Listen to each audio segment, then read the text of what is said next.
Alright guys, so did some more braking on the 3.3 today. Got about 1.5, 2 tanks through it and it shut off and would not turn over.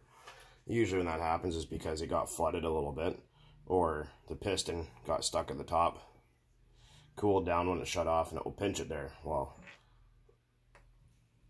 I can't even turn it over, so we are going to investigate what fuck is going on in here. We'll pause while I do this. Okay, last screw. Let's pop that out and see if there's anything broken in there, because it was running, ticking along just fine, and just shut off. And the fuck is that? Christ, I have no idea anymore. I give up trying to figure it out. Anyways, is there anything bad in there? A lot of oil, and it won't. Oh, there it goes. So this thing got stuck, like right at TDC. It's like an awful lot of slop in that rod there. You can see that. That's a brand new rod too. Yep, a lot of slop in there. So I think what I'm going to do is I'm going to run the rest of this thing through its braking cycle. Wow, is this ever a tight engine? Holy cow. 3.3s are quite tight. Okay, so usually when this happens, you can heat the engine back up with a heat gun and just kind of bar the engine over a little bit with a flat screwdriver, and it usually come undone. But this, I couldn't even barely move it, and you guys saw that. It was being a real freaking pain in the ass. So she just got stuck at top dead center. That means that the piston cooled down all the way up here, and the sleeve grabbed onto it and wouldn't let it go. But it's not the end of the world if that does happen. Nothing's really wrong. It is common, but especially if your engine's not quite hot enough. But focus, you fuck. Okay, there you go. But that isn't really that great looking, is it? Like I said, during the braking process, it is the hardest on the connecting rod. You know what I mean? Because of how tight the pinch is. You know, whatever. But like I said, I am going to grab a new rod for this thing, because I don't like how much freaking slop is in there. I usually change them out after about a gallon anyway, but that's pretty bad. I wonder if they used copper in there instead of brass. I think they did, because there's an awful lot of bronze. An awful lot of slop, and copper does work hardened. Yeah, I don't really like the way that looks. Let's see if anything's up inside the top there. Nope, just the rod itself. Alright, so we're going to throw a new rod in it, but what we're going to continue to do is, actually just going to flush this thing out real quick here. Alright, so what we're going to do is we're just going to put the piston at the bottom. And we got our castor oil on hand, and we're just going to flush out. I have the glow plug removed, but we're just going to give it a little bit of a flush out.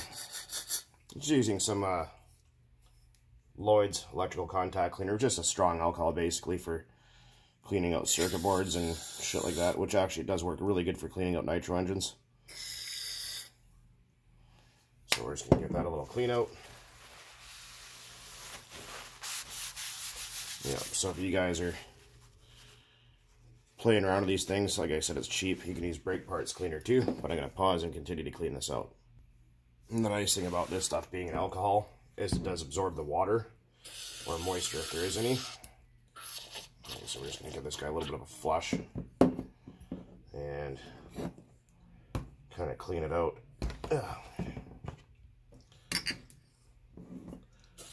Not a big deal. Shit happens. It could always be worse. I mean, like I said, that's kind of the biggest downfall of the 3.3s is they don't have a very strong rod, and I do like to kind of clean them out. Not clean them out, sorry, but replace the rod after the break-in process, usually after the first quart of fuel. So we will run it like that for probably about a quart, and then change it out for a new one. Get one of those on order, so I'm going to do that tonight.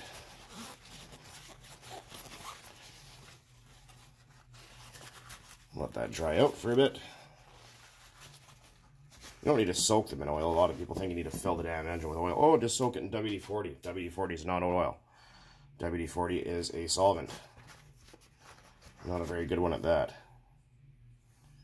Other than that, this thing, I mean, what, from sitting almost a week, primed it up and second pull freaking flashed right up and just sat there, just sat there idle, nice and smooth, nice and beautiful like. So, and the fuel running here is the Sidewinder 2029 blend with added extra Klotz castor oil with the green label, Benol. Same stuff I put my motors together with usually. Oh, there's my glow plug O-ring. Don't lose those. Yeah, just gonna let that dry out for a little longer. Yeah, so I just turned over my engine here and you can see all the oil. So there's, you can tell it was running pretty rich by how oily that is. Yummy. It's a good idea to clean your pipe out once in a while. Make sure this barb is cleaned out. You can use brake parts cleaner, denatured alcohol, or methanol, or whatever you got. Clean them out real good now and then. Sometimes they can get varnished up and clog and all sorts of other shit, so good idea to do that from time to time. Maybe once a season, twice a season. Alright, we're dry enough here. Just let that solve it. Like I said, it's just this stuff here. You can use non-chlorinated brake parts cleaner is fine too. I know a lot of people's favorite libation is WD-40 for some unknown reason. I guess that's because Traxxas says to do that, and I guess everything Traxxas says is correct, and it's really not. But we're going to put a little bit down there. A little bit on the connecting rod. A little bit on there so it runs into the rear bearing. Up in the top, you guys can't see, but up in the top where the wrist pin area is. A little bit on the cylinder walls. You don't have to take the whole engine apart to do this, but so this kind of helps out with these little e-juice bottles. And then nice and buttery smooth.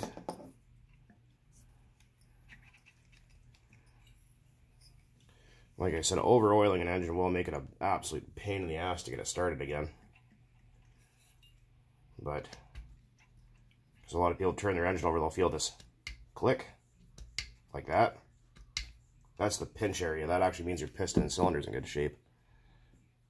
Because if you don't have any of that, you can still have compression that'll run, but it might shut off when it's hot, and that's a sign that the piston and sleeve is worn out. I'm going to put a little bit down there so the top gets some. Yeah, like I said, these 3.3s are kind of, in my opinion, famous for getting stuck at top dead center like that. So they need a lot of warm up. Traxxas says not to warm them up at all, just fire it up and start driving. No, that's how you wear them out faster and have issues. Like I said, this engine hasn't even been revved up or anything yet. It's sat there idle and it's already got connecting rod wear. I've seen them that have been pulled apart after the Traxxas braking method, and the rods are completely worn out after it. It's just a matter of time before they hammer bad enough to where they let go. There we go. Like I said, you don't want to flood them out with oil because it'll make an absolute prick job and a half to start it next time. So I need to get myself a head heater. I just haven't gotten around to buying one yet. But how those work, leave that at bottom dead center. Best thing to do is, if you can, with the back plate off with the glow plug out, turn the crank till you see the piston go all the way down its travel. Mark a spot on the flywheel so you know where bottom dead center is. Mine sits like this. There's a scratch here, so I know exactly where it goes. So that means that the piston's not going to get stuck. So I thought, since people have asked, you know, what do I do? My engine got stuck, it won't turn over, I'm freaking out, blah blah blah. Grab onto the flywheel with your bare hands, take the glow plug out, heat it up and crank it over. It's about the only thing you can really do. Shouldn't need to use pliers, but sometimes in a rare case when they get real stuck they can, but it's a good idea to pull them apart if that does happen, just to make sure something shitty didn't go on. Like a broken connecting rod, or a bearing let go, or, you know, a broken crankshaft, or something like that, because these engines see a hell of a lot of RPM. Click, click, click, and click to the manufactured torque recommended specifications, just for you. And this is a good time when you have everything apart to find yourself a hooker. Pop your one-way bearing out. Note direction, because you can put them in wrong. And take your contact cleaner, your brake parts cleaner. Spray down your starter shaft, get rid of any junk and any oil. Give your starter one-way bearings just a little kind of clean up there.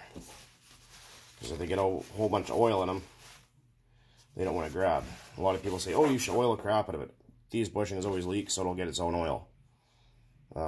Don't put castor oil in there. If you're going to put oil in there, just take a little bit of engine oil or something like that. And make sure you put it on the right way. It's pretty easy to tell if you did, because it'll turn the engine over.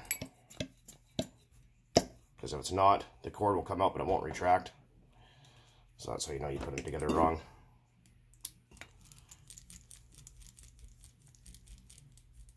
Don't over tighten your pull starter either. Because if you do, you'll crush your plastic body and your pull starter won't work right. You don't need to use Loctite here. You can use a little bit of blue if you really absolutely feel you need to, but it's not necessary. Just use common sense. Jinxed myself there, because unfortunately a lot of people just don't seem to understand what common sense really is. Seems the world is lacking in that aspect these days. Anyways, and all said and done, should be able to turn it over nice and easy. Let's see if it wants to kind of catch it top dead center. Occasionally like that. So we know where that mark is, so we're going to turn it to where that scratch is right there. So now we know we're at bottom dead center. You can also look down the glow plug hole to verify that. So next time what we're going to do is I'm going to go throw a connecting rod in order, and we're going to heat this guy up again. I'm going to get myself a heat gun because I don't have one. And I was trying to use a hairdryer, just wasn't getting hot enough. And this cylinder head's actually pretty freaking big, so it takes a lot to get hot. And we're going to heat it up. We're going to idle it for probably, oh, we got about that much left and half a tank in the T-Max, so probably go another maybe, we'll go for 5 tanks at idle. I think maybe 5-6 tanks at idle, something like that. Giving it throttle in between to kind of keep it cleared out and keep the temperature up. And after that, we'll drive it around and pull it back out, change out that rod, and call it a day, and see how long it holds on for. Anyways, guys, hopefully that was helpful to some of you guys out there. And question is, keep getting about my little HPI here that I cooked in brake fluid. Where was the site that I got the parts for it? Well, it was a guy on eBay that just had like 4 parts left. He had the piston and sleeve, rod and pin, and guy didn't even speak any English. I don't know how to even say his channel name because it's in probably kanji or something like that. But yeah, search on eBay. That's all I could really tell you for old HPI parts. Anyways, enough that racket for now. And this is still got the 3.4 carburetor and just has the Traxxas boot and return spring in it. It's the only difference. Anyways, guys, as always, thanks for watching. Keep on burning nitro out there. It's also a real big pain in the ass because it's also only 2 degrees outside right now and I've been trying to do this. Kind of my own fault. Anyway, later, guys.